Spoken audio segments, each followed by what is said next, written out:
Her daughter invited a man to dinner. Single mother froze when she realized he was the billionaire she once loved.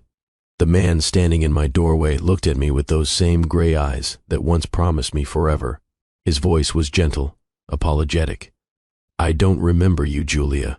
I'm so sorry, but I don't remember any of this." My hands trembled as I held out the photograph. Us, 8 years ago. His arm around my waist, both of us laughing at something only we understood. We were in love, Nath. We were going to get married. You gave me this ring. You told me I was your whole world. He stared at the photo, and I watched something break behind his eyes. I want to remember. God, I want to remember, but it's just gone. The accident took it all. I took a breath, knowing the next words would shatter everything. There's something else you need to know. When I left 8 years ago, when I disappeared without a trace, I was pregnant. The silence that followed was deafening. He looked toward the bedroom where our daughter slept. The little girl who had his smile, his eyes, his gentle heart. "Zoe," he whispered. "Zoe is your daughter," I said, tears streaming down my face. "And I kept her from you for 7 years. But before I tell you how we got to that devastating moment, before I explain the secrets and lies in the love that refused to die, you need to understand where this story really begins. You need to know about the day my entire world tilted on its axis. The day my 7-year-old daughter brought home a stranger who turned out to be anything but. Have you ever seen someone from your past and felt like the ground just opened up beneath you? Have you ever had to smile and pretend everything's fine when your heart is breaking all over again? What would you do if fate dragged back the one person you'd spent years trying to forget? The one person who shattered you so completely that you had to rebuild yourself from scratch. That's exactly what happened to me. One ordinary Tuesday afternoon, one innocent act of kindness from my daughter, and suddenly, the billionaire I once loved, the man whose words destroyed me, the father of my child, had no idea she existed, was standing in my tiny apartment asking if he could stay for spaghetti dinner. What I didn't know was that this unexpected reunion would unravel every secret I'd buried for 8 years. It would force me to confront the biggest lie I'd ever told. It would change all 3 of our lives forever. But first, I had to survive that dinner without completely falling apart. Before we dive deep into this story, if you're someone who believes in second chances, in forgiveness, in the power of love to heal even the deepest wounds, you're in exactly the right place. Hit that like button right now and subscribe to Love and Twilights with Dr. Phillips for more stories that touch the heart and feed the soul. Trust me, you're going to want to follow this journey all the way to the end. And please, drop a comment and let me know where you're watching from, or just say I'm with you, Dr. Phillips, so I know you're here with me on this emotional roller coaster. Your comments truly mean the world to me. Now, let me take you back to where it all began. The autumn rain had finally stopped that Tuesday afternoon, leaving the small neighborhood park glistening under the fading light. I stood at my kitchen window in our modest 2-bedroom apartment, hands submerged in soapy dishwater, watching puddles reflect the orange and pink sky. My mind was already running through tomorrow's shift schedule at Rosie's Diner, where I worked double shifts most weeks. Being a single mother to 7-year-old Zoe meant every moment was calculated, every dollar stretched thin, every dream carefully postponed. But when I looked at my daughter's bright eyes and that infectious laugh, I knew I'd do it all over again without a single regret. I was rinsing the last plate when I heard the apartment door burst open. "Mommy, Mommy," Zoe's voice rang through our small space, breathless with excitement. "You have to meet my new friend." My heart seized immediately. I dried my hands quickly, protective instincts firing on all cylinders. Zoe knew better than to talk to strangers. We'd had that conversation dozens of times. Living in the city as a single mom meant being careful, being cautious, being constantly aware. "Zoe, what have I told you about talking to?" I stopped mid-sentence as I turned the corner into our small living room. Standing in my doorway, looking remarkably out of place in our tiny apartment, was a man who seemed to have stepped straight out of a magazine spread. Tall, probably 6'2", dark hair slightly dampened from the earlier rain, an expensive-looking charcoal coat over what appeared to be an immaculately tailored suit.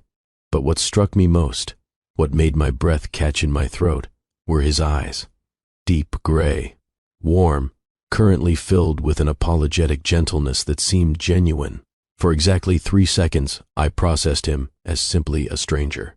A well-dressed, handsome stranger my daughter had inexplicably brought home. And then he smiled. That smile, that specific, slightly crooked smile that had once been my whole world. Time didn't just slow down. It stopped completely. The plate I'd been holding slipped from my fingers, and only his quick reflexes saved it from shattering on our worn linoleum floor. He caught it smoothly, setting it on the counter near the door. "Are you all right?" he asked, concern evident in his voice. I couldn't breathe, couldn't think, couldn't do anything but stare at Nathaniel Grayson, the man I'd loved with every fiber of my being, the man who'd broken my heart so thoroughly that I'd fled across state lines to escape the pain, the man whose child was currently clutching a muddy stuffed rabbit and beaming up at him with complete adoration. The father Zoe had never met, had never known, because I'd made sure of it. "I'm so sorry to intrude," Nath said, and God, even his voice was the same, that smooth, cultured tone that used to whisper promises in the dark. "I tried to tell Zoe that she should ask your permission first, but she was quite insistent. Very determined young lady you have here." "He saved Mr. Buttons," Zoe exclaimed, holding up her beloved stuffed rabbit. "He was stuck way up in the tree at the park, and Nath climbed all the way up and got him down. He's a hero, Mommy." I stared at the muddy rabbit. Mr. Buttons had been Zoe's constant companion since she was 2 years old, a gift from my mother in those last months before the cancer took her. Before my father decided that my choices, my life, my very existence had caused too much stress, before he cut me out of his life completely, that rabbit was irreplaceable to Zoe, irreplaceable to both of us, really. And this man, this ghost from my past, had climbed a tree to rescue it. The word came out as barely a whisper. I cleared my throat, tried again. "Thank you, really. That was very kind of you." But even as I said the words, my mind was screaming, "Does he recognize me? How can he not recognize me?" We spent a year of our lives inseparable. We made plans. We made love. We made promises that felt carved in stone. But he was looking at me with polite interest, the way you look at a stranger, not a flicker of recognition in those gray eyes. "I should go," Nath said, taking a small step back toward the door. "I just wanted to make sure she got home safely. She was quite upset about her rabbit, and I couldn't just leave her alone in the park. Please stay for dinner." Zoe grabbed his hand with both of hers, her small fingers wrapping around his large one. "Please, please, please. Mommy makes the best spaghetti in the whole world. We have lots, don't we, Mommy?" "Zoe," I started, but my daughter had that look, the pleading, hopeful look that she knew I could rarely resist. "I really shouldn't impose," Nath interjected, but I caught something in his expression, a flicker of loneliness, perhaps, or hope, like the idea of a simple dinner in a warm home appealed to him more than it should, against every practical instinct I possessed, against every protective wall I'd built over 8 long years, against the voice in my head screaming that this was dangerous and complicated and absolutely insane. I heard myself say, "It's just spaghetti, nothing fancy, but you're welcome to stay. It's the least I can do to thank you for helping Zoe." The smile that crossed his face was like sunrise breaking through storm clouds. "Thank you. I'd really like that." And just like that, my past walked into my present and sat down at my kitchen table like the universe hadn't just tilted completely off its axis. The next 20 minutes were among the strangest of my entire life. I moved through the motions of cooking, my hands somehow steady despite the chaos in my head. Boiling water, browning meat, opening a jar of sauce because homemade wasn't in the budget this week and I was too shattered to care, all while hyper-aware of the man sitting at my small kitchen table. My table, in my apartment, playing tic-tac-toe with our daughter on the back of her homework sheet. I couldn't stop stealing glances at him, looking for any sign that he knew who I was, that this was some elaborate, cruel game. but he seemed genuinely comfortable, genuinely kind, genuinely interested in Zoe's chatter about her day at school, her best friends, Emma and Daisy, her favorite books, and her current obsession with marine biology. "You want to study oceans?" Nath asked, his tone taking her seriously in a way that made my chest ache. "That's fascinating. What's your favorite sea creature?" "Octopuses," Zoe said immediately. "They're super smart. They can solve puzzles and escape from tanks, and they have 3 hearts. 3. Can you believe it? 3 hearts," Nath repeated, glancing at me with a smile. "That's pretty remarkable." I turned away quickly, focusing on stirring the sauce. Remarkable. Right. Unlike having your heart broken so badly that you weren't sure it still worked at all. "What do you do?" I asked, trying to make normal conversation, trying to be a normal person, having a normal dinner with a normal stranger, and not a woman whose entire world had just been turned inside out. "I work in development," Nath said, and I noticed he seemed to choose his words carefully.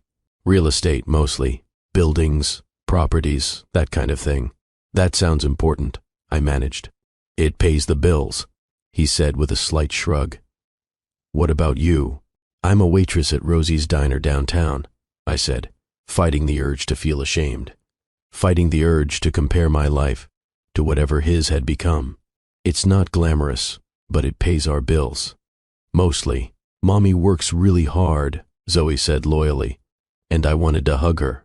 "Sometimes she works when I'm sleeping and when I'm at school, but she always makes time for me. Always." I saw something shift in Nath's expression. Understanding, perhaps, or respect. "That's admirable," he said quietly, looking directly at me. "Zoe's very lucky to have you. You're clearly an incredible mother." The words landed in my chest with unexpected weight. When was the last time someone had acknowledged my efforts? When was the last time someone had seen me, really seen me, as more than just the struggling single mom barely keeping her head above water? "Thank you," I whispered. Dinner was ready, minutes later. I served it on our mismatched plates, acutely aware of how modest everything was. The chipped bowls, the worn silverware, the dented pot I brought directly to the table because we didn't have a proper serving dish. Everything about our life screamed struggle, and here sat a man in a suit that probably cost more than my monthly rent. But if Nath noticed or cared, he didn't show it. He complimented the meal genuinely. He asked for seconds.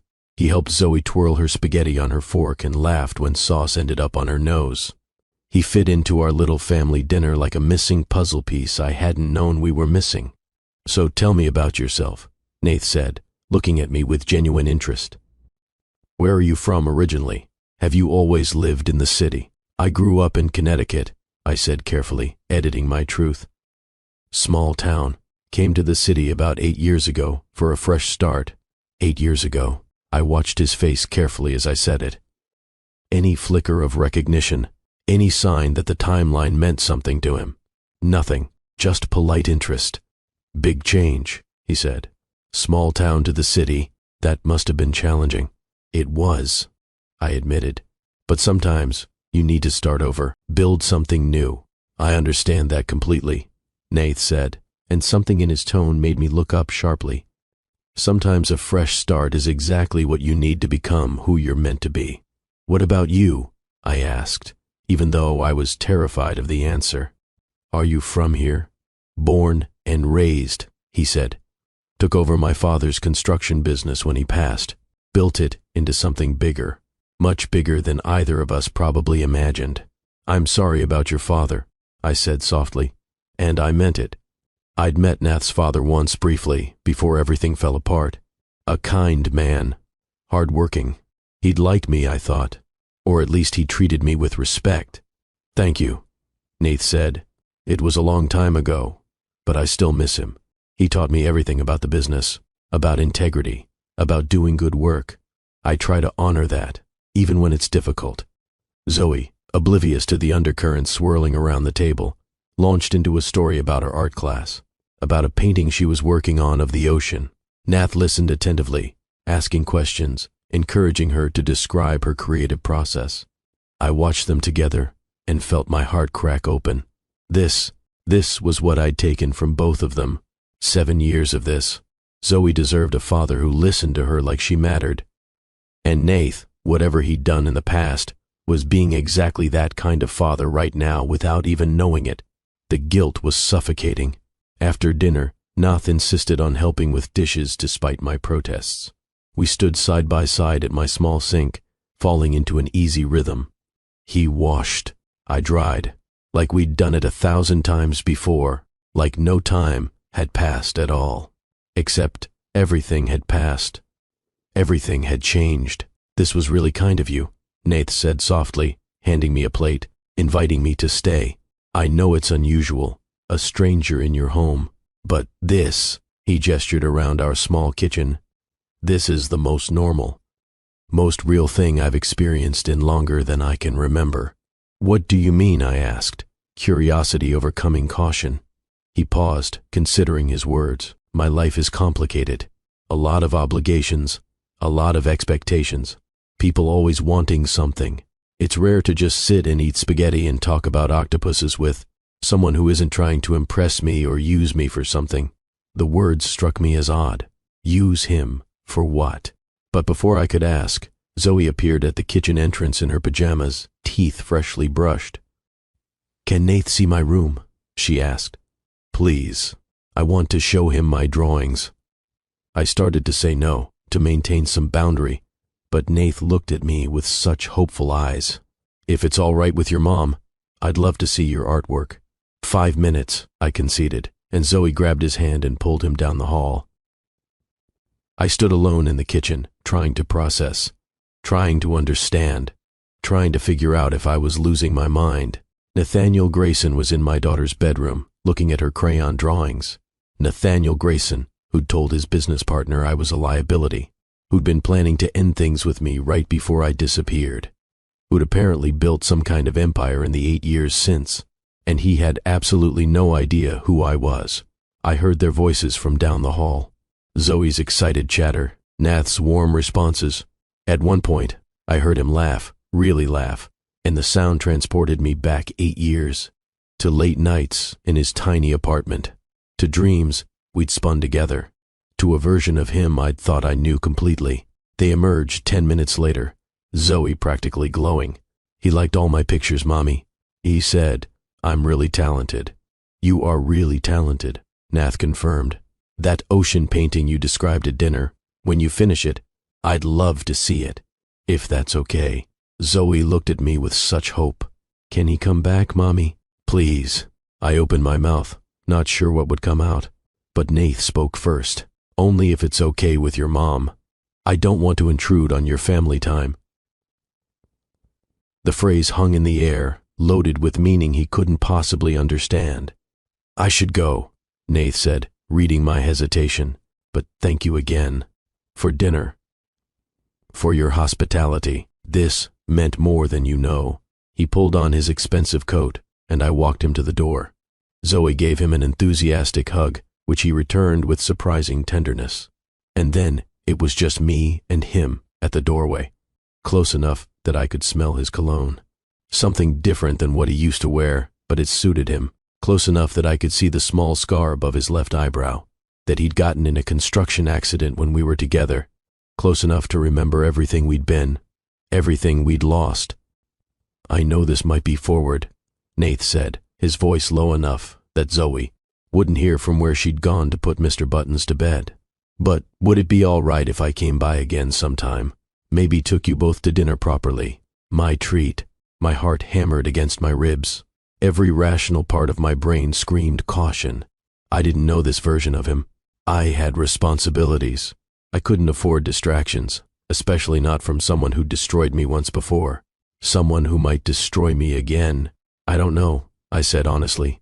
I don't really date. Zoe is my priority, and bringing people in and out of her life, it's not something I take lightly. I completely understand, Nath said quickly, and I respect that immensely. I'm not trying to pressure you into anything. He paused, searching for words. I enjoyed tonight. I enjoyed talking with you both. There's something about you two that feels like... He trailed off, shaking his head. Sorry, that probably sounds strange. What? I pressed, needing to hear it. What does it feel like? Home, he said simply. You feel like home. The words hit me like a physical blow, because he'd said the exact same thing to me 8 years ago, the first time he told me he loved me. You feel like home, Julia, like everything I've been searching for. I must have made some sound, some small indication of my distress, because his expression shifted to concern. Are you okay? Did I say something wrong? No, I managed. I'm fine. Just, it's been a long day. Of course, he said, stepping back. I should let you get some rest, but maybe, could I at least have your number? Just for coffee sometime.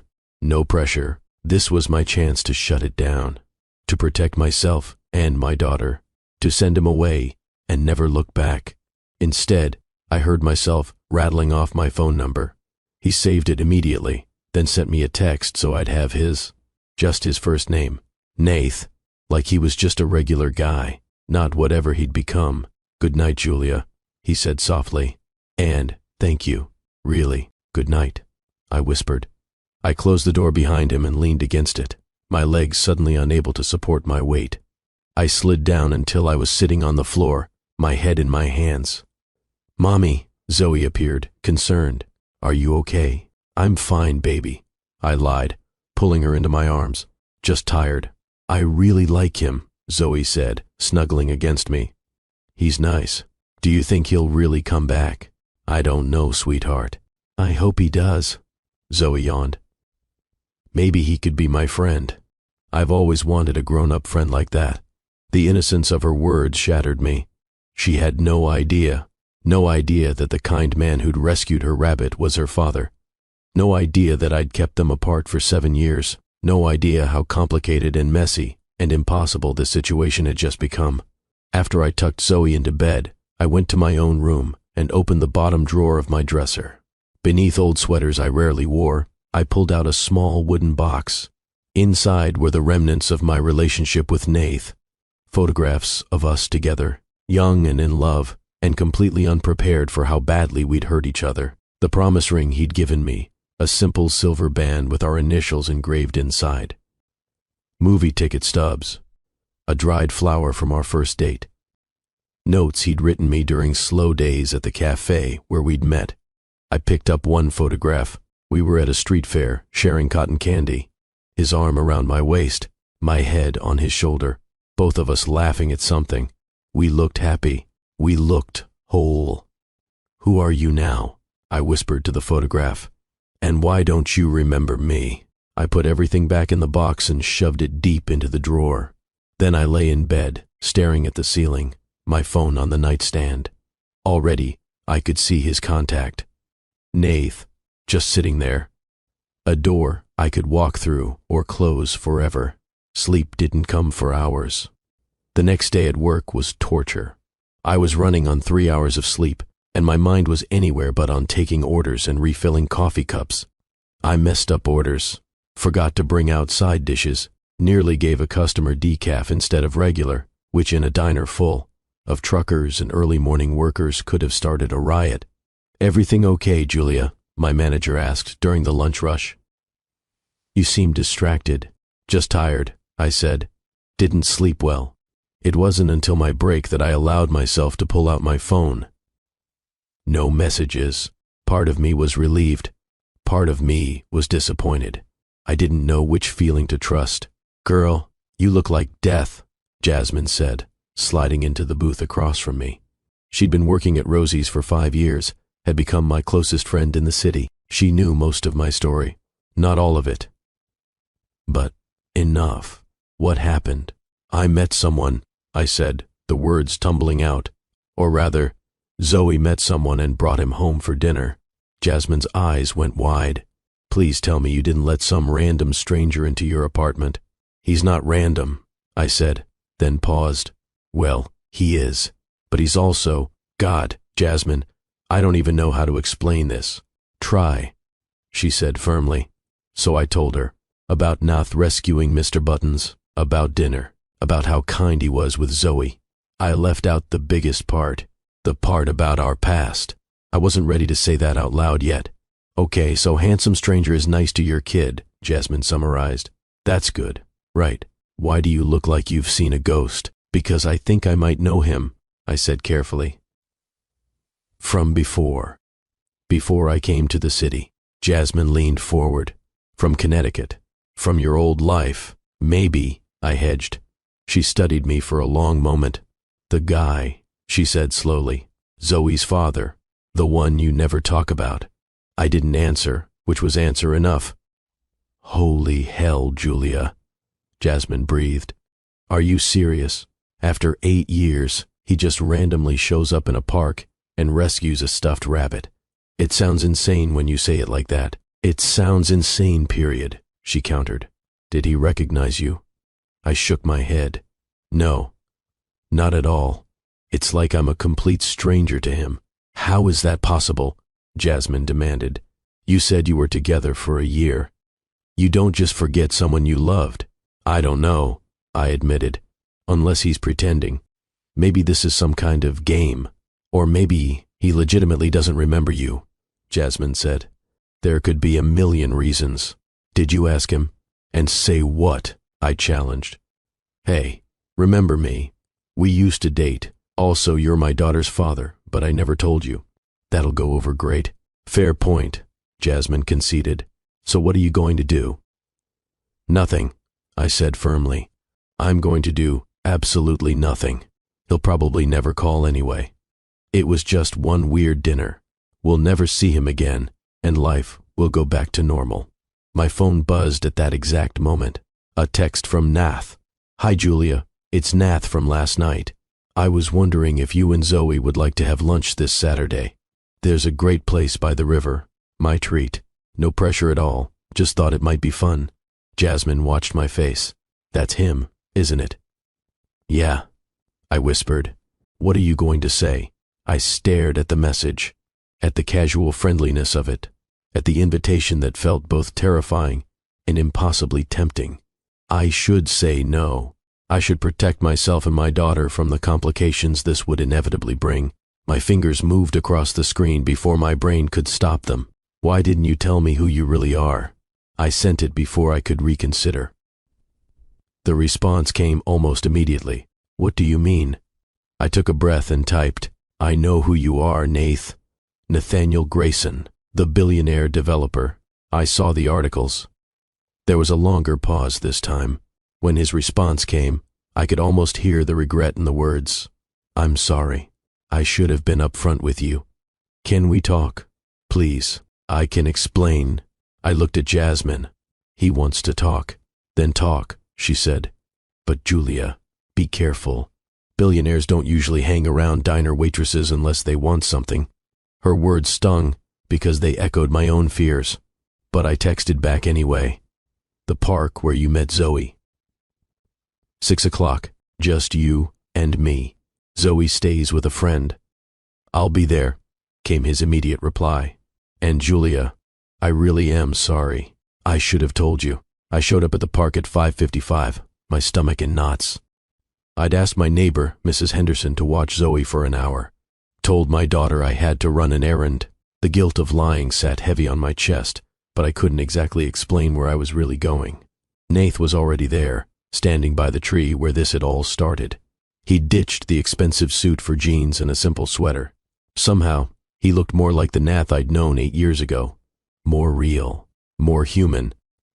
He saw me approaching and straightened. Julia. Thank you for coming, for giving me a chance to explain. I crossed my arms, keeping distance between us. So, explain. Why lie about who you are? I didn't lie, Nath said carefully. I just didn't volunteer the information. And honestly, when Zoe brought me to your apartment, I wasn't thinking about my business or my net worth. I was thinking about a little girl who was crying over her stuffed rabbit. You said you work in real estate development, I countered. That's a pretty significant understatement when you're one of the wealthiest developers in the country. He sighed, running a hand through his hair. You're right. I downplayed it. I do that a lot, actually, because the moment people know who I am, everything changes. They see dollar signs instead of a person. They want something from me.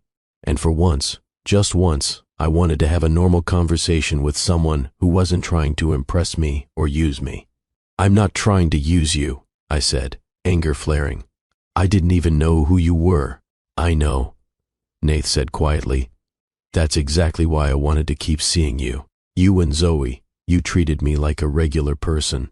Do you know how rare that is in my world? Your world, I repeated. Right, because we're from completely different worlds, aren't we? Julia.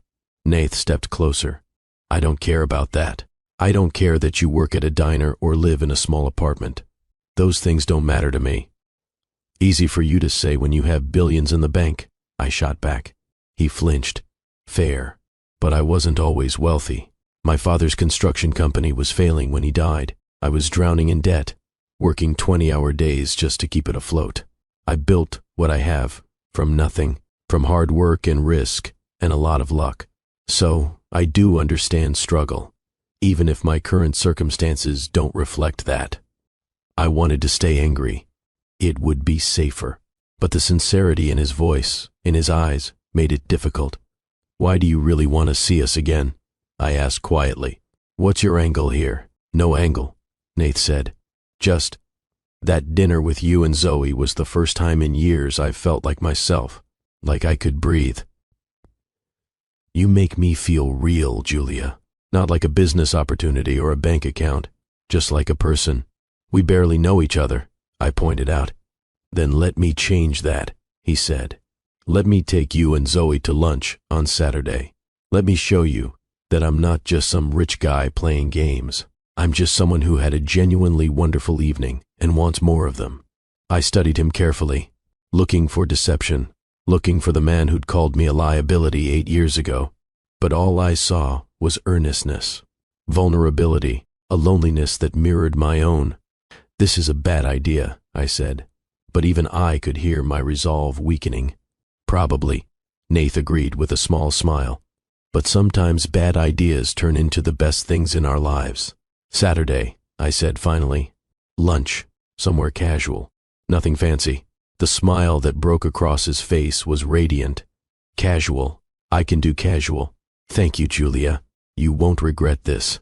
But as I walked away, heading back to my apartment and my daughter and my carefully constructed life, I couldn't shake the feeling that I already did. Because here's what Nath didn't know. What he couldn't know. 8 years ago, we hadn't just been casual acquaintances. We'd been everything to each other. We'd planned a future together.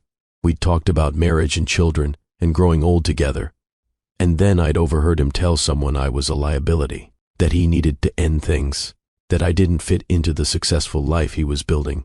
So, I'd left, disappeared, started over, and discovered 2 weeks later that I was carrying his child. For 8 years, I'd convinced myself I'd made the right choice, that keeping Zoe from him was protecting her from a father who didn't want us, from a man who valued success over love. But now, watching him walk away across the park, I wasn't sure anymore, because the Nath I'd just spoken with didn't seem like the man I'd overheard 8 years ago. This Nath seemed different, humbler, kinder, like somewhere in the years between, he'd changed fundamentally. Or maybe he'd always been good at performing, good at showing people what they wanted to see. I didn't know which possibility terrified me more. What I did know was that I was playing with fire. Every interaction, every conversation, every moment brought me closer to an explosion that would destroy everything. Because eventually, the truth would come out. Secrets, this big, never stayed buried forever.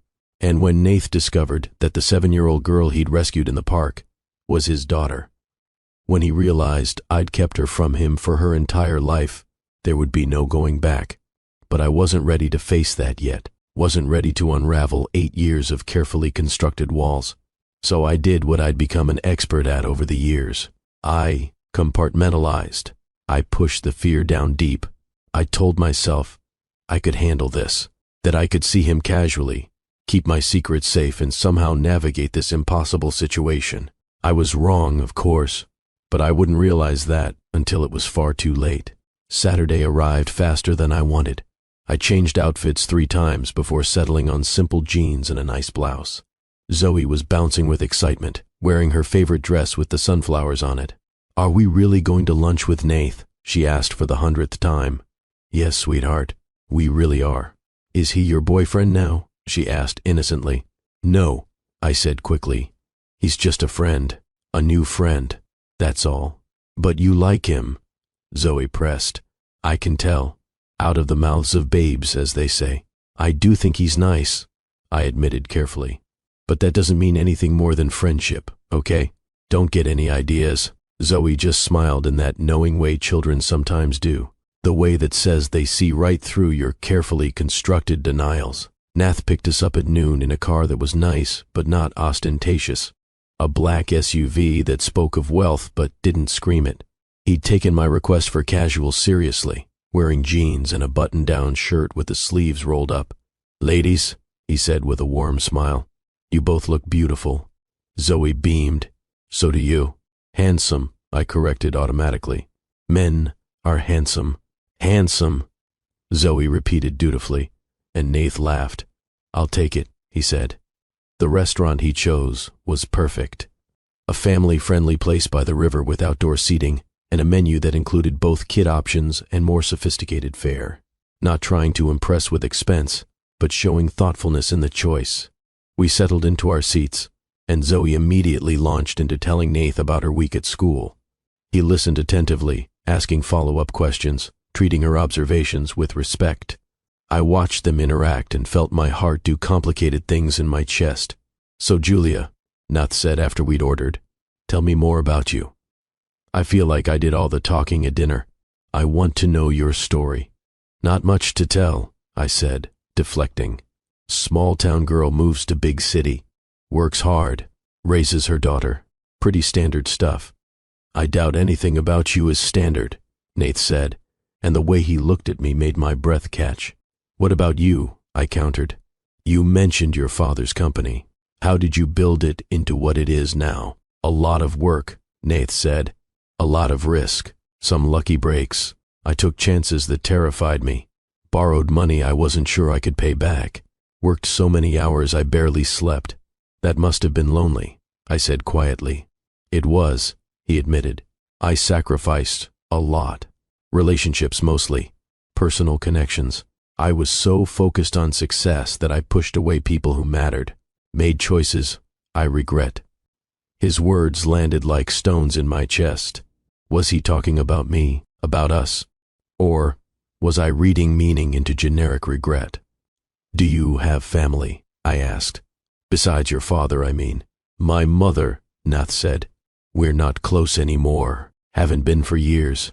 She had very specific ideas about who I should be with. We clashed over it. Eventually, she chose her vision over having me in her life. I'm sorry, I said, and meant it. Even though his mother had been part of the reason we'd fallen apart, I wouldn't wish estrangement on anyone. It's probably for the best, Nath said. She was. He paused, searching for words. Toxic. Manipulative. Cared more about appearances than about actual happiness. The food arrived then, saving me from having to respond. We ate and talked, and slowly, I felt myself relaxing. This was nice, easy, almost like a normal family lunch, except we weren't a family, and nothing about this situation was normal. After lunch, Nath suggested a walk along the river path. Zoe ran ahead, chasing birds and examining interesting rocks, while Nath and I walked more slowly behind her. I need to tell you something, Nath said suddenly. My heart stopped. This was it.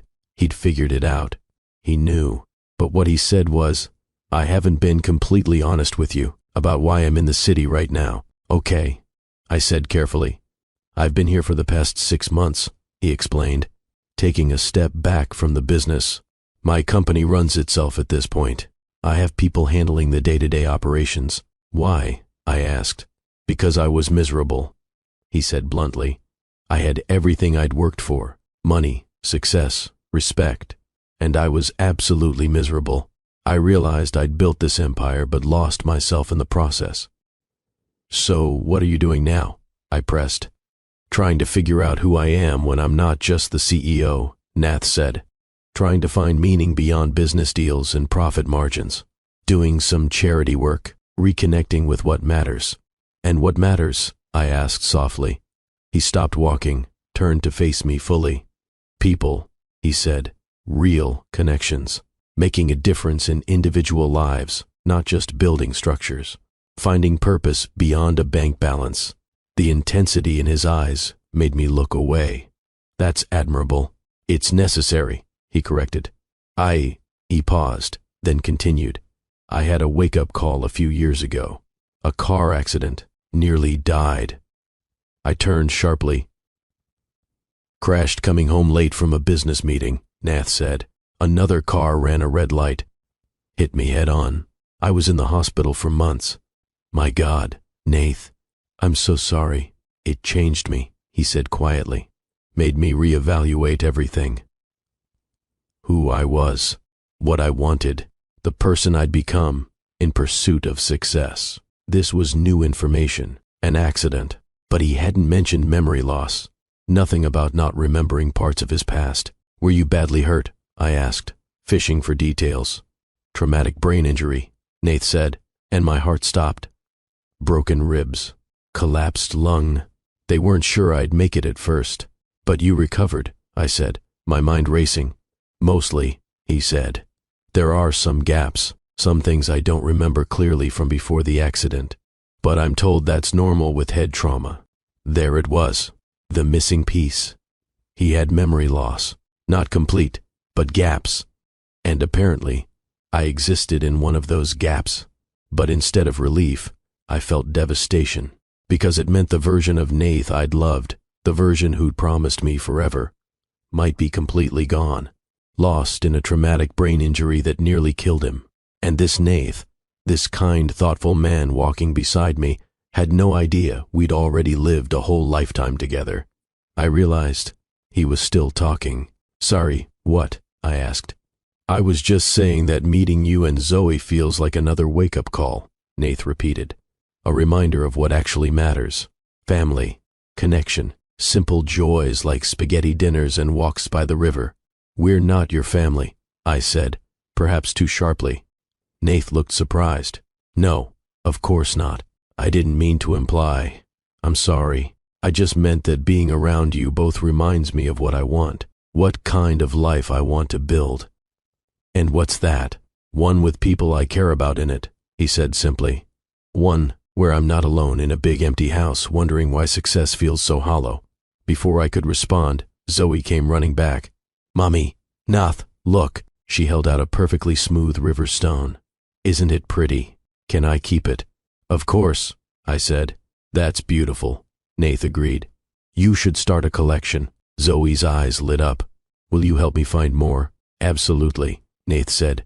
And just like that, we spent the next 30 minutes searching for river stones. Nath and Zoe laughing together, comparing finds, building a small collection that Zoe held like treasure. I watched them and felt time collapse, past and present overlaying, because this was exactly the kind of father I'd imagined Nath would be. Back when we were together and dreaming about our future children, he was playful and patient and present, everything a little girl deserved. Everything Zoe had been missing her entire life. The guilt was crushing. As the afternoon wound down and Nath drove us home, Zoe dozed off in the back seat, exhausted from sunshine and adventure. Thank you for today, Nath said quietly. It was perfect. It was nice, I agreed carefully. Can I see you again? He asked. Both of you. Maybe make this a regular thing. Every rational bone in my body screamed, no. This was getting too complicated, too dangerous, too likely to end in disaster. But I looked at my sleeping daughter in the rearview mirror, at her peaceful face, at the river stones clutched in her hand, and I thought about the father she'd never known, about the happiness she deserved. Maybe that makes me selfish. Maybe I should have sent him away, protected my secrets, kept our life simple and uncomplicated. But I'd been alone for so long, carrying everything by myself. And Nath made me feel seen, made Zoe feel special, made both of us feel like we mattered. Okay, I heard myself say. We can see you again. The smile on his face was worth every complication that was surely coming. We can figure out the details later, Nath said. No pressure. Whenever works for you. He walked us to our apartment door, carrying sleeping Zoe while I unlocked it. He laid her gently on the couch, brushing hair from her face with surprising tenderness. "She's amazing," he whispered. "You've done such an incredible job with her." "Thank you," I managed around the lump in my throat. We stood there in my small living room, close enough that I could feel the warmth radiating from him. Close enough to remember other times we'd stood this close. Before everything fell apart. "Julia," he said softly, "I know this is moving fast. I know you barely know me. But I feel something here. Something real. Tell me I'm not imagining it." "You're not imagining it," I admitted, because denying it would be a lie. "Good," he breathed. "That's good." He left shortly after, but the feeling of his presence lingered. The warmth, the possibility, the terrible, beautiful complication of it all. That night, after Zoe was in bed, I sat alone with my thoughts, with my secrets, with the weight of everything I was carrying. I should tell him, I thought. Just rip off the bandage. Explain everything. But how do you tell someone that you used to be in love? That you're the mother of his child? That he's been bonding with his daughter without knowing it? That you've kept this secret for 7 years? There's no good way to drop that bomb. So I told myself I'd wait, find the right moment, figure out the best approach. I was lying to myself, of course. There would never be a right moment. I was just buying time, postponing the inevitable explosion. But for now, for just a little while longer, I could pretend. I could enjoy the attention of a man who made me feel things I thought were long dead. I could watch my daughter's face light up when Nath came around. I could let myself imagine, just for a moment, what it might be like if we actually had a chance at being a family. It was selfish. It was wrong. It was going to end badly. But I did it anyway. Because sometimes the heart wants what it wants, even when the mind knows better. And my treacherous heart wanted Nathaniel Grayson, even though having him meant risking everything. The weeks that followed that riverside lunch became a pattern. A beautiful, terrifying pattern that I knew couldn't last, but couldn't bring myself to stop. Nath became a fixture in our lives. He'd show up at the diner during my afternoon shift, sitting at the counter with his laptop, ordering coffee and occasionally pie. Never disrupting my work, just being present. Jasmine would give me knowing looks every time he walked in, but she stopped lecturing me about being careful. I think even she could see how good he was for both me and Zoe. On weekends, we'd do family activities. The zoo, the children's museum, the park. Simple things that didn't require wealth but were rich in the only currency that mattered. Time, attention, laughter. Nath was incredible with Zoe. Patient when she asked a million questions. Enthusiastic about her interests. He bought her books about marine biology and actually read them so he could discuss them with her. He attended her school art show, sitting in the audience and clapping louder than anyone when she received an honorable mention for her ocean painting. And with me, he was everything I'd needed 8 years ago but never got. Present, attentive, interested in my thoughts, my dreams, my daily struggles. He never flaunted his wealth, never made me feel less than. When my car broke down and I panicked about the repair cost, he didn't throw money at the problem. Instead, he called a friend who owned a repair shop and negotiated a payment plan I could actually manage. "It's what friends do," he said when I tried to thank him. "And I consider you a friend, Julia. A very important friend." Friend. The word stung, because I was feeling things that went far beyond friendship. Things I had no right to feel. Things that were complicated by secrets and lies and a past he couldn't remember. But I couldn't help it. I was falling in love with him. Again. Or maybe still. Maybe I'd never stopped. One evening, about 6 weeks after that first dinner, Nath and I sat on my apartment building's roof access. Zoe was asleep inside, and Nath had stayed late after bringing us dinner. We'd developed this routine, talking after Zoe went to bed, getting to know each other in the quiet hours. "Tell me about Zoe's father," Nath said suddenly. I froze, my heart hammering. "What? You never talk about him," Nath said. "I don't mean to pry, but Zoe is such an incredible kid. He must have been something special for you to have chosen to have a child with him." The irony of the question would have been funny if it weren't so devastating. "It's complicated," I said carefully. "Most important things are," Nath replied. but I'd like to understand, if you're comfortable sharing." I took a breath. How much truth could I give him without giving him everything? "We were young," I started. "We were in love. At least, I thought we were. We had plans, a future we were going to build together." "What happened?" Nath asked gently. "He changed," I said, which was true enough. Or maybe I just saw who he really was. He was ambitious, driven, and I didn't fit into the life he wanted. So I left before he could leave me. "And you found out you were pregnant after?" "Right after," I confirmed. I thought about telling him, but my pride wouldn't let me. I didn't want to trap him into a life he clearly didn't want. "That must have been terrifying," Nath said, "being pregnant and alone." "It was," I admitted. But then Zoe was born, and she became my whole world. Everything else just faded into background noise. "Does he know about her?" Nath pressed. "Did you ever tell him he has a daughter?" "No," I whispered. "He doesn't know." Nath was quiet for a long moment. "Do you ever think about telling him?" "Every single day," I said honestly.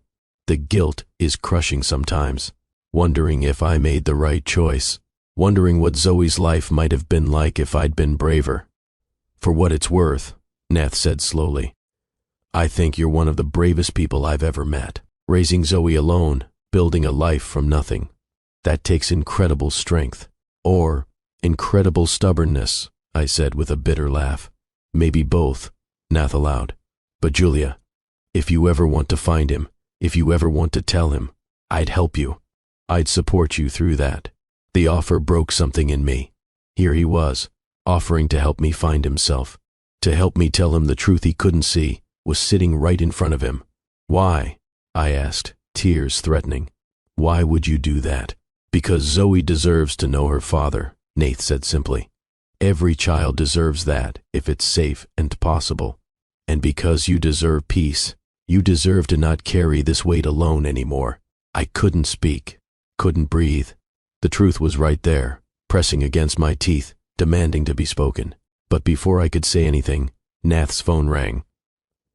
He glanced at it and sighed. "I'm sorry, I have to take this. It's my business partner." He stepped away, and I sat there shaking. This was it. This was my moment. When he came back, I would tell him everything. I would finally be honest. But when he returned, his expression was troubled. "I have to go to New York," he said. "There's a situation with one of our projects, possible corruption, families being displaced. I need to handle it personally." "When?" I asked. "Tomorrow morning," he said. "I'll be gone about a week, maybe 2. I'm sorry, Julia. I know we had plans this weekend." "It's fine," I said automatically. "Work is important. Not as important as this." He gestured between us. "But I have a responsibility to make this right. People's homes are at stake." "I understand," I said. And I did. This was who he was now. Someone who took responsibility, who cared about more than just profit. "Can I call you?" he asked. "While I'm gone, I'd like to hear your voice, and Zoe's." "Of course," I managed. He pulled me into a hug then. A real hug. The kind where I could feel his heartbeat against my cheek. The kind that felt like home and heartbreak all mixed together. "I'll miss you," he whispered into my hair. "I'll miss you too," I admitted. And then he was gone, and I was alone with my secrets again. The week Nath was in New York was torture. He called every evening like clockwork, talking to Zoe first, hearing about her day, then talking to me, sharing about his work, asking about mine. The conversations were intimate in a way that terrified me. We were building something real, something that would shatter when the truth came out. Jasmine cornered me during a slow afternoon shift about 4 days into Nath's absence. "You have to tell him," she said without preamble. "I know. I'm serious, Julia. This has gone too far. He's falling for you. You're falling for him. Zoe is getting attached. This is going to blow up spectacularly if you don't come clean." "I know," I repeated helplessly. "So why haven't you?" "Because I'm terrified," I admitted. Terrified of his reaction, terrified of losing him, terrified of hurting Zoe, terrified of everything. The truth is going to come out eventually, Jasmine said gently. Secrets this big always do. Better it comes from you than from circumstance. She was right. I knew she was right. That night, I pulled out my box of memories again. Looking at the photographs of young Nath and young Julia, so much hope in those faces, so much love, all of it destroyed by ambition and fear and terrible timing. I picked up my phone and typed out a message to Nath. When you get back, we need to talk. There's something important I need to tell you. I stared at it for a long time before deleting it unsent. Coward, I whispered to myself, but the fear was paralyzing. Because telling Nath the truth meant risking everything we were building. It meant watching his face when he realized I'd kept his daughter from him for 7 years. It meant potential anger, betrayal, loss. It also meant honesty, integrity, giving him the choice he deserved, giving Zoe the full truth about her father. I just needed to find the courage. Nath returned from New York on a Thursday evening. He texted that he wanted to see us, that he'd missed us terribly. We agreed to meet at the park. Our park, where everything had started. Zoe ran to him the moment she saw him, and he scooped her up in a huge hug. I missed you, Munchkin, he said. I missed you too, Zoe replied. Did you fix the problem in New York? I did, Nath said. We made sure families get to keep their homes. It was the right thing to do, even though it cost the company a lot of money. Money isn't as important as people, Zoe said seriously, and Nath laughed. You're absolutely right. When did you get so wise? Mommy teaches me, Zoe said loyally. Your mom is pretty smart, Nath agreed, looking at me with warmth that made my stomach flip. After Zoe ran off to play, Nath and I sat on a bench together. You look tired, I observed. Exhausted, he admitted. It was a tough week, a lot of hard conversations, a lot of difficult decisions, but you made the right ones. I hope so, he said. I'm trying to be better than I was, better than the person I apparently used to be before the accident. What do you mean? I asked carefully. I've been doing some digging, Nath said, talking to people who knew me before, trying to understand who I was in those years I can't fully remember. And what did you find? That I wasn't a very good person, he said quietly. I was ruthless in business, cared more about success than people, valued image over substance. Apparently, I even had a girlfriend I treated poorly, someone who meant something to me, but I was too focused on climbing the ladder to appreciate her. My breath caught. What happened to her? She left, Nath said. Just disappeared one day. Left a note saying we wanted different things. No one knew where she went. I guess I tried to find her, but I couldn't. He didn't remember. He knew about me abstractly, from other people's stories, but he didn't remember me. Didn't remember us. Do you wish you could remember her? I asked, my voice barely above a whisper. Every day, Nath said, because I wonder if losing her was the wake-up call I needed but ignored. I wonder if I would have become a better person sooner if I'd fought for her instead of letting her go. Tears burned behind my eyes. Maybe she had her reasons for leaving. I'm sure she did, Nath agreed. I just wish I knew what they were.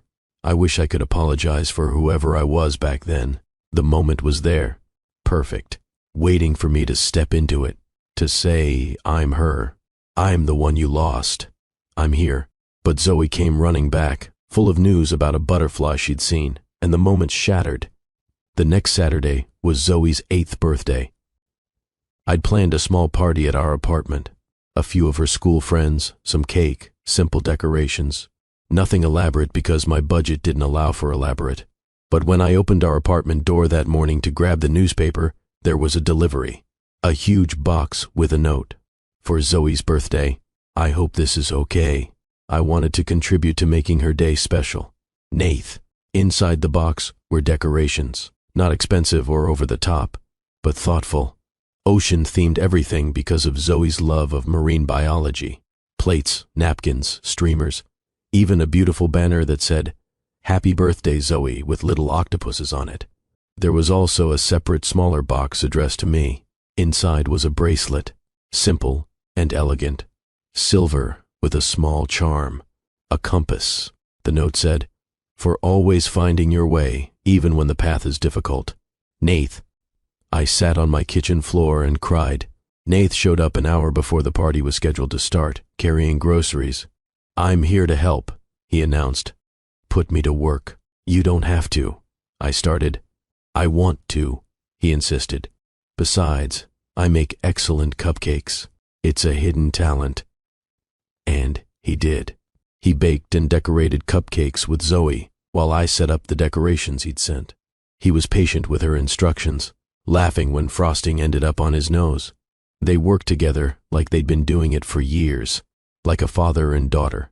The party was chaos in the best way.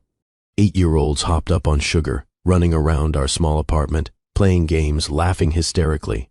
Nath was right in the middle of it, organizing a treasure hunt, helping with crafts, treating every child like they mattered. At one point, Zoe's friend Emma asked, "Is that your dad?" Zoe hesitated, looking at Nath with such longing it broke my heart. "No," she said quietly, "but I wish he was." If Emma heard, she didn't comment. But I heard, and from the way Nath's expression shifted, he'd heard too. After the other kids left and Zoe was sorting through her presents, Nath helped me clean up. We worked in comfortable silence until the apartment was back to normal. "Thank you," I said, "for everything. The decorations, the help, just being here. It meant the world to Zoe. It meant the world to me too," Nath replied. "Being included in something this important, this real." He stepped closer, and suddenly the air between us felt charged. "Julia," he said softly, "I know we've been taking things slow. I know you needed time, but I have to tell you, I'm falling in love with you, with both of you. This thing between us, it's not casual for me. It's everything." My heart was pounding so hard I could hear it. "Nath," I whispered. "You don't have to say anything," he continued. "I just needed you to know, needed you to understand that I'm all in. Whatever this is, wherever it goes, I'm completely committed." I should tell him, right now, this second, before this goes any further, but instead, I kissed him. It was the first kiss in 8 years, the first real kiss of this new version of us. And it felt like coming home and jumping off a cliff all at the same time. He kissed me back with a gentleness that made me want to cry, his hands cupping my face like I was something precious, something to be cherished. When we broke apart, we were both breathing hard.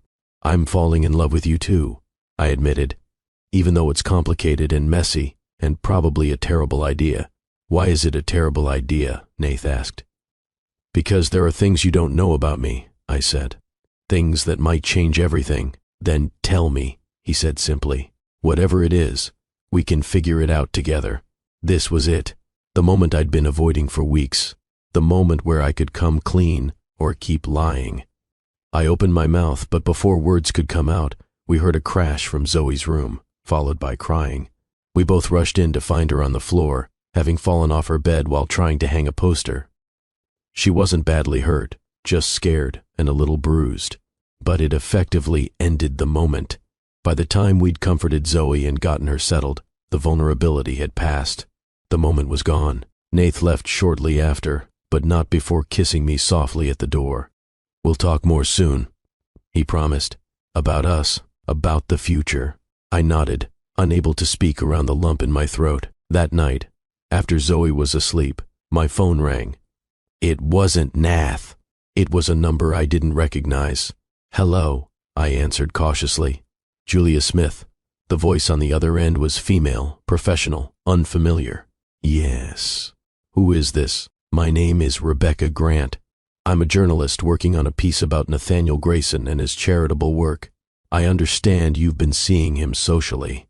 My blood ran cold. "I don't know what you're talking about." "Miss Smith, I've seen the photos.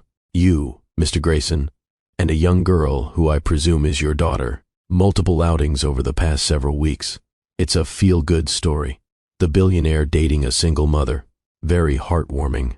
"What do you want?" I asked, my voice sharp. "Just to verify some facts," Rebecca said smoothly. "How long have you known Mr. Grayson? Is this a serious relationship? And I'm curious about your daughter." She bears a striking resemblance to Mr. Grayson. Same eyes, same smile. Quite remarkable, really. My hands were shaking. I have no comment. Please, don't contact me again. Miss Smith, the truth always comes out. It's better if it comes from you. If there's a story here, something more than just a new relationship, my readers would be very interested. Especially if I hung up. For several minutes, I just sat there, phone in my trembling hands, panic rising in my throat. A journalist, asking questions, noticing the resemblance between Zoe and Nath. This was it, my worst nightmare. The truth was going to come out, but not on my terms. Not in a controlled private conversation, in a tabloid article, in headlines and speculation and public scrutiny. I had to tell Nath, now, before this journalist did it for me. I called Jasmine. She answered on the second ring. Julia, what's wrong? You sound terrible. I told her everything. The call, the journalist, the implied threat. Oh God, Jasmine breathed. Julia, you have to tell Nath tonight, right now, before this gets out of your control. I know, I said. I know. Will you come watch Zoe? I need to go see him. I'll be there in 20 minutes. I threw on real clothes, my mind racing. How do you start this conversation? How do you tell someone their entire understanding of reality is wrong? Jasmine arrived, and I gave her quick instructions, then drove to the address Nath had given me once. His penthouse in the nicest part of the city. I'd never been there. We'd always met at my place or in public, keeping his world and my world separate. The doorman was skeptical until he called up, and Nath apparently told him to let me in. The elevator ride to the penthouse felt like ascending to my own execution. Nath opened the door looking concerned. Julia, what's wrong? Is Zoe okay? She's fine, I managed. Can I come in? We need to talk. His apartment was stunning. Floor-to-ceiling windows overlooking the city. Modern furniture that probably cost more than my yearly salary. Art on the walls that looked original and expensive. It was a world away from my tiny apartment with the cracked ceiling and second-hand furniture. What happened? Nath asked, guiding me to sit on his pristine white couch. You're shaking. A journalist called me, I said, asking questions about us, about Zoe. A journalist. Nath frowned. What kind of questions? About our relationship. About how long we've known each other. I took a breath. About how much Zoe looks like you. Understanding dawned on his face. You're worried about media attention. Julia, I'm so sorry. I should have warned you this might happen. But I can handle it. I'll have my PR team shut it down. You and Zoe won't be dragged into any tabloid nonsense. That's not, I started, then stopped. Nath, there's something I need to tell you. Something I should have told you weeks ago. Okay, he said, sitting beside me, taking my hand. Whatever it is, we'll deal with it. 8 years ago, I began, my voice shaking. I was living in Connecticut, working at a small cafe, going to community college. Nath was listening intently, but not understanding yet. I met someone, I continued. A man who came into the cafe every morning. We started talking, became friends, then more than friends. Julia, Nath said gently, you don't have to tell me about your ex. I don't need to know. Yes, I said firmly, you do. Because that man, that relationship, it's not ancient history. It's connected to everything happening right now. I don't understand. I took a breath and pulled out my phone. I'd loaded the photographs earlier, just in case. I pulled up one of me and young Nath, both of us laughing, his arm around me, clearly in love. I handed him the phone. He stared at the screen, his expression confused, then shocked, then completely shattered. That's me, he whispered. And you, we. His voice broke. We knew each other. We were together for a year, I said, tears streaming down my face. We were in love. We had plans. You gave me a promise ring. You told me I was your forever. I don't remember, Nath said, and he sounded devastated. God, Julia, I don't remember any of this. How is that possible? The accident, I said. You lost memories from before. I'm in those missing years. Our whole relationship. It's in the gap you can't access. He scrolled through the photos, his hands shaking. There were dozens. Proof of a love he couldn't recall. A whole year of his life just gone. What happened? He asked hoarsely. Why did you leave? Why didn't you tell me we'd met before when I came to your apartment? Because I overheard something, I said. Right before I left. I came to your office one night to surprise you, and I heard you talking to your business partner. About me. What did I say? Nath asked, though he looked like he dreaded the answer. That I was a liability, I whispered. That I didn't fit into the successful life you were building. That you needed to end things with me, but were looking for the right time. Nath's face went white. I said that. About you. I heard it clearly, I confirmed. So I left. Disappeared before you could dump me. I moved here, started over. Julia, Nath breathed. I'm so sorry. I don't remember being that person, but I'm so incredibly sorry. There's more, I said, my heart pounding. When I left, I didn't just leave you. I left because I couldn't say it. Couldn't get the words out. Because why? Nath pressed. Because I'd just found out I was pregnant. The silence that followed was deafening. Nath just stared at me, processing, his brilliant mind putting the pieces together. Zoe, he whispered. Zoe is your daughter, I said. I found out the same day I overheard that conversation. I was coming to tell you. And instead, I heard you say I didn't fit into your life. So I ran. I have a daughter, Nath said, like he was testing the words. Zoe is my daughter. Yes. For 7 years, you kept this from me. His voice was rising. 7 years of her life. First steps, first words, first days of school. Everything. You took all of that from me. I know, I said, crying harder. I know it was wrong. I was young and scared and hurt. I thought I was protecting her from a father who didn't want us. You didn't give me the choice, Nath said, standing up, pacing. You decided for me. You let me believe you were just someone I'd met recently. You let me get to know my own daughter without telling me she was mine. I'm sorry, I sobbed. Nath, I'm so sorry. Do you have any idea? He started, then stopped, running his hands through his hair. I've been falling in love with you both, thinking about a future together, and the whole time you were lying to me, keeping this massive secret. I was going to tell you, I said desperately. Tonight, I was coming here to tell you everything before that journalist did it for me.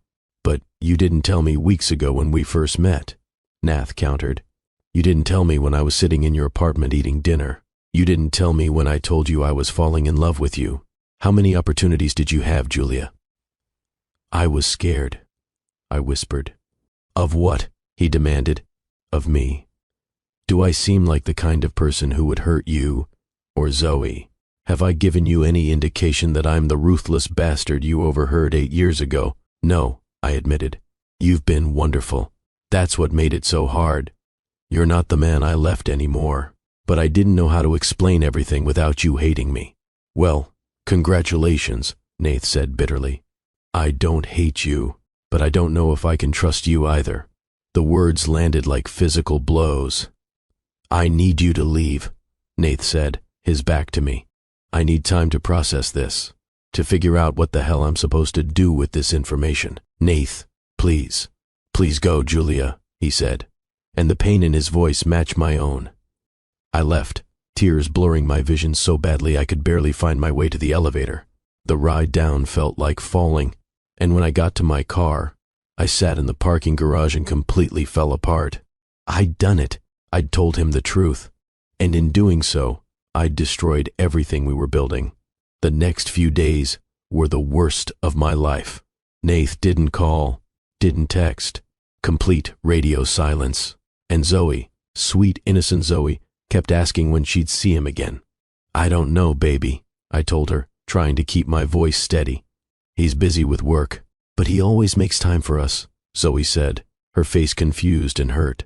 Did I do something wrong? No, sweetheart. I pulled her into a hug. You didn't do anything wrong.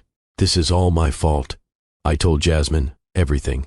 She listened without judgment as I sobbed through the whole story. He has every right to be angry, she said gently. But Julia, he also loves you, both of you. That doesn't just disappear. Maybe it should, I said bitterly. Maybe I don't deserve his love after what I did. Everyone makes mistakes, Jasmine said. The question is, what happens next? Does he walk away, or does he find a way to forgive? On the fourth day, my phone rang. Nath's name on the screen made my heart stop. Hello? I answered, my voice barely audible. I've been doing a lot of thinking, Nath said. No greeting, just straight to the point.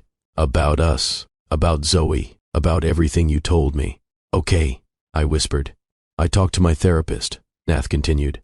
Yes, I have a therapist. Had one since the accident. She helped me work through some things, understand some things. I waited, terrified of what came next. I'm angry, Julia, Nath said bluntly. I'm hurt. I'm grieving 7 years I'll never get back with my daughter. That's real, and I'm not going to pretend it's not. I understand. But, he continued, I also understand fear. I understand making choices in pain that don't make sense later. And I understand that the person I was 8 years ago, the one you overheard, probably did deserve to lose you. Nath, I started. Let me finish, he said. I've spent the last 4 days going through old journals. I found entries from back then, from right after you left. You did. I was devastated, Julia, Nath said quietly.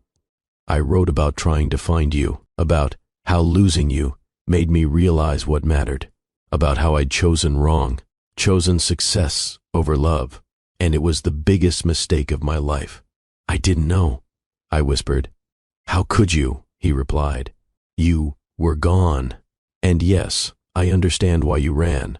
I understand why you didn't tell me about Zoe. I hate it. It makes me furious. But I understand it. Where does that leave us? I asked. I don't know, Nath admitted. I do know that I want to be part of Zoe's life. She's my daughter, and I've already missed too much. I want to be her father, if you'll let me. Of course, I said immediately. Nath, she needs you. She deserves to know you're her dad. Then we need to tell her, he said. Together, she deserves the truth. When? This weekend, Nath said. We'll sit down together and explain everything, in a way she can understand. Okay, I managed. As for us, Nath paused. The you and me part, I don't know, Julia. I need time. I need to rebuild trust. What we had these past few weeks, it was built on a lie of omission, but still a lie. I know, I said, my heart breaking all over again. I understand, but I don't want to lose you, Nath said softly. Despite everything, despite the anger and hurt, I still love you. I just don't know what to do with that love right now. Take all the time you need, I told him. I'll wait, as long as it takes. We agreed to meet Saturday afternoon, neutral territory, the park where it had all begun. I spent the days before trying to figure out how to explain everything to Zoe. How do you tell an 8-year-old that her whole understanding of her family is about to change? Saturday arrived too quickly, and not quickly enough. Nath was already at the park when Zoe and I arrived. He looked tired, worn down, but he smiled when he saw Zoe. Hey, Munchkin, he said. Hi, Nay. Zoe ran to him for a hug, and I saw his face when he held her. The love and grief and longing all mixed together. We walked to the same bench where we'd sat before, all three of us this time. Zoe, I started gently. Nath and I need to talk to you about something important, something that's going to sound confusing at first, but we want you to know the truth. Okay, Zoe said, looking between us nervously. You know how you sometimes ask about your dad, I continued, about why he's not around. Zoe nodded. Well, honey, the reason is complicated, but I need you to know that your dad loves you very much. He's always loved you, even when he didn't know you existed. I don't understand, Zoe said. Nath knelt down in front of her, eye level. Zoe, he said gently, I'm your dad. Your mom and I knew each other a long time ago, before you were born. We were together, but then We lost touch. I didn't know about you, but now I do. And I want you to know that I'm so happy you exist. You're the most amazing kid, and I'm so proud to be your father. Zoe's eyes went wide. You're my dad. I am, Nath confirmed. Why didn't you tell me before? Zoe asked, looking at me. This was the hard part. Because I made a mistake, sweetheart, I said honestly. I was scared and confused, and I made a choice that I shouldn't have made. I kept you and your dad apart, and that wasn't fair to either of you. But you're here now, Zoe said to Nath. Right. You're not leaving. I'm not leaving, Nath promised. I want to be part of your life, every single day if you'll let me. I want to be your dad in every way that matters. Can I call you Dad? Zoe asked, her voice small. I would love that more than anything in the world, Nath said, his voice breaking. And then Zoe launched herself at him, wrapping her arms around his neck. Dad, she said, testing the word. My dad. Nath held her like she was the most precious thing in the world, tears streaming down his face. I watched them and felt something shift. Relief, grief, hope, all tangled together in my chest after Zoe ran off to play, processing in the way kids do through movement and activity. Nath and I sat together. Thank you, I said quietly, for handling that so perfectly. She's amazing, Nath said, watching Zoe on the playground. Absolutely amazing. She gets that from you, I said. No, Nath disagreed. She gets that from both of us. From you raising her with love and strength. From my genetics maybe, but from your nurture. We sat in silence for a while. What happens now? I finally asked. Now, Nath said slowly. Now we figure out custody arrangements, how to co-parent, how to give Zoe stability while we work through our own stuff. And us, I pressed. The adult us. Nath turned to look at me. I meant what I said, Julia. I still love you, but I need time. Time to trust again. Time to grieve what we lost. Time to figure out who we are as parents before we figure out if we can be partners. I can wait, I said. I'm not asking you to wait, Nath said gently.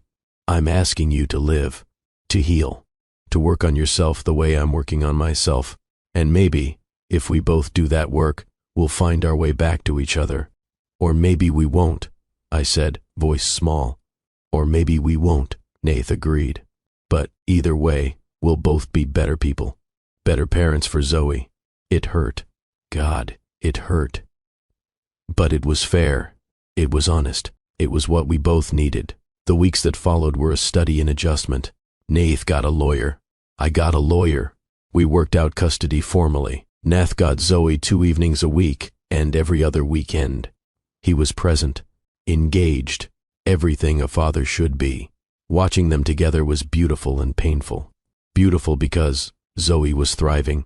She lit up around her dad, talked non-stop about their adventures together. He took her to the aquarium, to science museums, signed her up for a junior marine biology camp. Painful because I saw what could have been 7 years of this bond. 7 years of shared parenting. 7 years of being a family. And painful because Nathan and I were friendly, but distant, polite. We coordinated schedules, discussed Zoe's needs, but the warmth, the connection, the love that had been growing between us was gone, frozen in the aftermath of betrayal and hurt. Jasmine kept telling me to be patient, to give it time. But as weeks turned into months, I started to accept that maybe time wasn't enough. Maybe some hurts were too deep to heal. Then one evening, about 3 months after the truth had come out, Nath showed up at my door unexpectedly. It wasn't his custody day. Zoe was already in bed. Can we talk? He asked. Of course, I said, heart pounding. Is everything okay? Is Zoe? Zoe's fine, Nath assured me quickly. This is about us. Can I come in? I stepped aside, and he entered the apartment that had become as familiar to him as his own place. I've been doing a lot of therapy, Nath started. A lot of work, processing the accident, the memory loss, the past I can't remember. Okay, I said carefully. And I've been processing what happened with you, Nath continued. The betrayal, the anger, All of it. I braced myself for the final goodbye, for him to say he'd tried, but couldn't get past it. But what he said was, "I've been thinking about the kind of person I was 8 years ago, the one who said those things about you, who was more concerned with image than with love. Nath, you don't have to. Let me finish," he said gently. "That person, he deserved to lose you. He made his choices, and he paid the price. But Julia, that's not who I am now. The accident, losing those memories, it gave me a chance to become someone better. I know you are," I said. "And you," Nath continued. "You were young and scared and hurt. You made a choice in pain that had lasting consequences. But you're not that scared girl anymore either. You're a woman who's raised an incredible daughter, who's built a life from nothing, who's strong and brave and doing her best. We've both changed," I said softly. "Exactly," Nath agreed. "So the question isn't whether we can forgive who we were. The question is whether who we are now can build something together." My breath caught. "What are you saying?" "I'm saying I've spent 3 months trying to stop loving you," Nath said. "And I can't. I don't want to. You're it for me, Julia. You always have been, even when I couldn't remember why. I love you too," I whispered. "I never stopped. I know we can't go back," Nath said. "We can't recapture what we had 8 years ago, or even what we had before the truth came out. But maybe we can build something new, something honest, something real. I would like that." I managed through tears. "It won't be easy," Nath warned. "We have baggage. We have hurts that will take time to heal. We'll need boundaries, therapy probably, a lot of communication."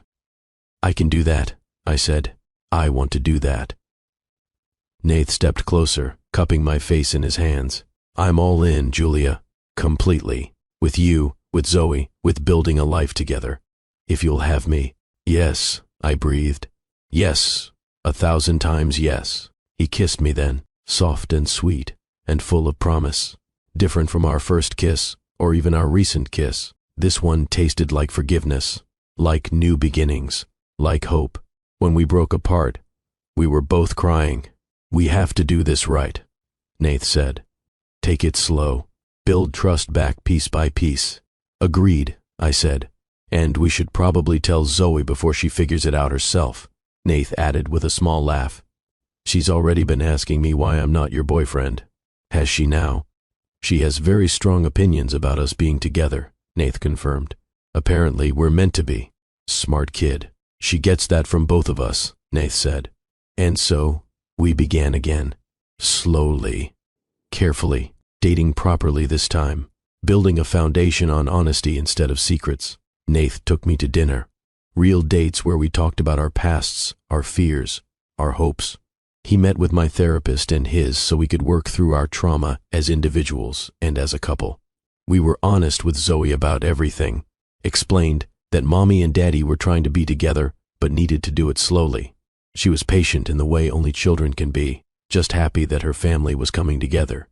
6 months after the truth came out, Nath proposed. Not with fanfare or flash. Just the 3 of us in the park where everything had started. He got down on one knee with Zoe standing beside him. "Julia Smith," he said, "8 years ago, I let you go. It was the biggest mistake of my life, even if I can't remember making it.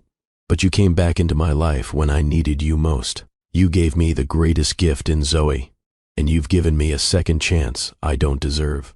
You deserve it," I whispered. "Marry me," Nath continued, "not because of our past or because we share a daughter, but because I love who you are now, because I want to build a future with you, because I can't imagine my life without both of you in it." He pulled out a ring. Simple, but beautiful. "And yes, I checked with you about the style through Jasmine, so I know you like it," he added with a smile. "Sneaky," I said through tears. Zoe jumped in. "Please say yes, Mommy. Please." I looked at my daughter's hopeful face, at Nath's loving eyes, at the life we could build together. "Yes," I said. "Yes to all of it." Zoe cheered.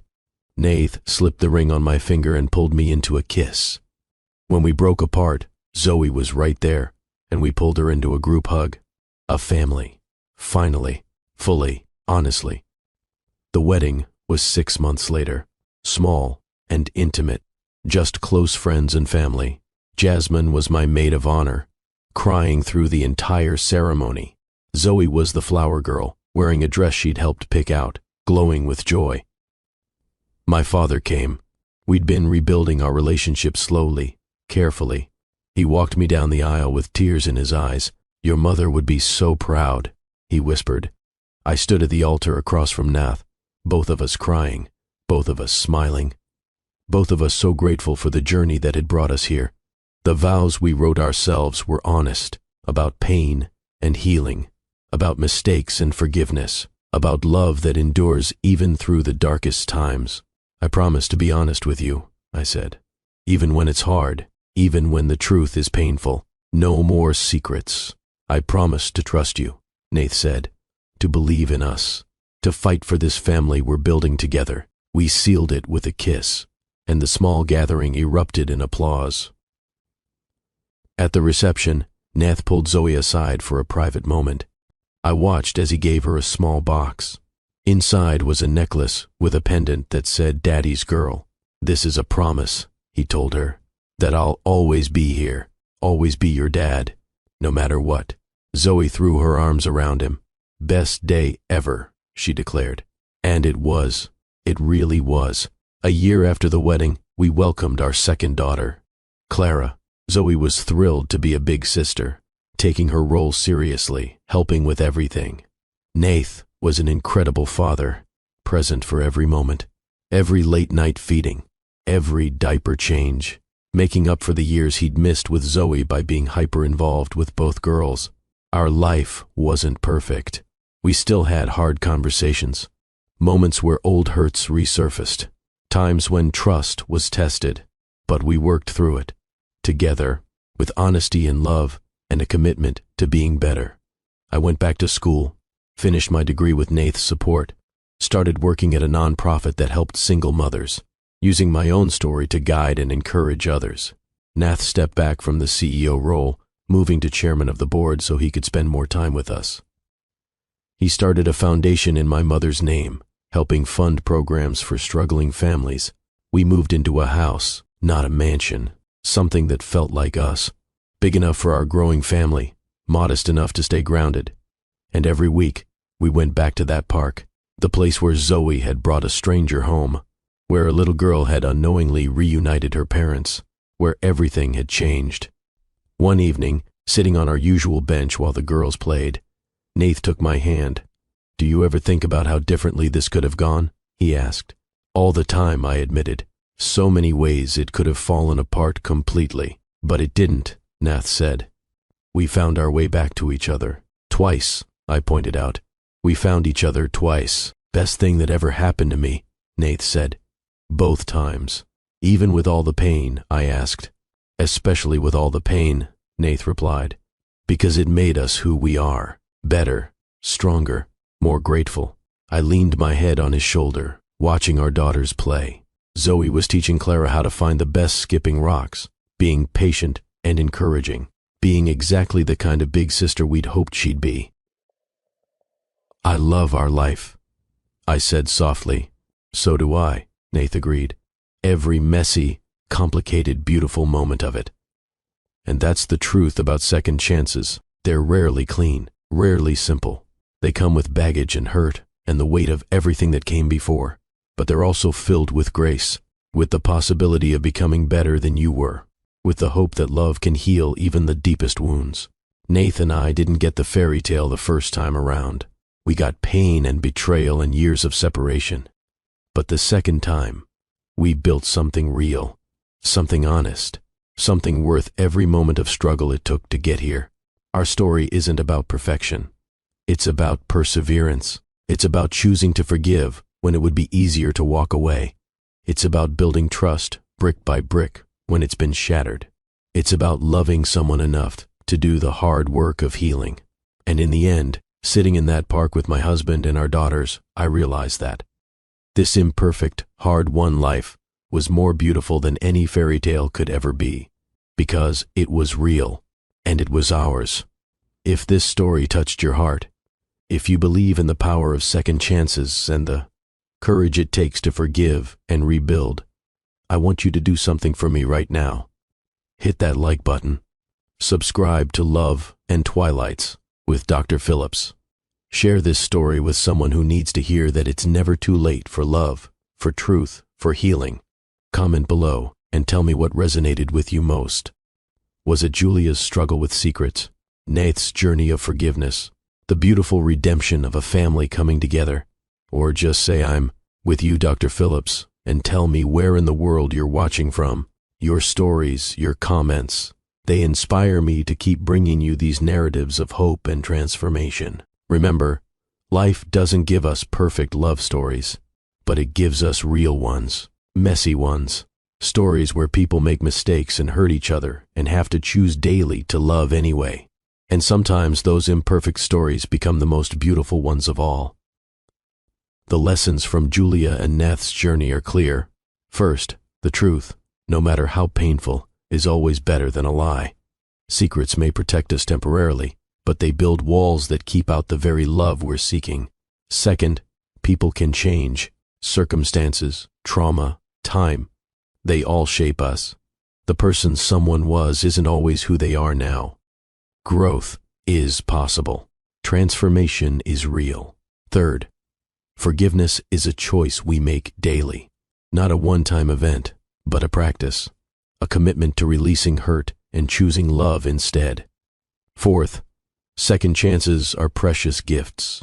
What we do with them, how we honor them, that defines us. Julia and Nath could have let their past destroy their future. Instead, they used it to build something stronger. And finally, family isn't just biology. It's showing up. It's being present. It's choosing each other day after day, even when it's hard. Zoe got her father, not because of perfect circumstances, but because two imperfect people chose to be brave, chose to be honest, chose to fight for love, even when it seemed impossible. Julia got her second chance at the love she'd lost. Not the same love, but something deeper, something forged in fire and refined by pain. And Nath got his family, the one he'd been searching for without even knowing it, the home he'd lost to memory, found again in the laughter of daughters and the love of a woman who saw him, really saw him, and loved him anyway. Their story reminds us that sometimes the stranger at your door is exactly who you've been waiting for all along. Sometimes the person you lost comes back. Sometimes broken things can be mended into something even more beautiful than they were before. You just have to be brave enough to tell the truth, strong enough to forgive, hopeful enough to believe that love can heal what fear has broken. This is Dr. Phillips, reminding you that every ending can be a new beginning. Every broken heart can love again. Every mistake can be redeemed by grace. Until next time, keep believing in love. Keep choosing forgiveness. Keep being brave enough to let people in, even when you're scared. Because the best stories, the ones worth telling, are the ones where we fall down and get back up, where we break and heal, where we lose and find and love, and lose and love again. And in the end, love always wins, always.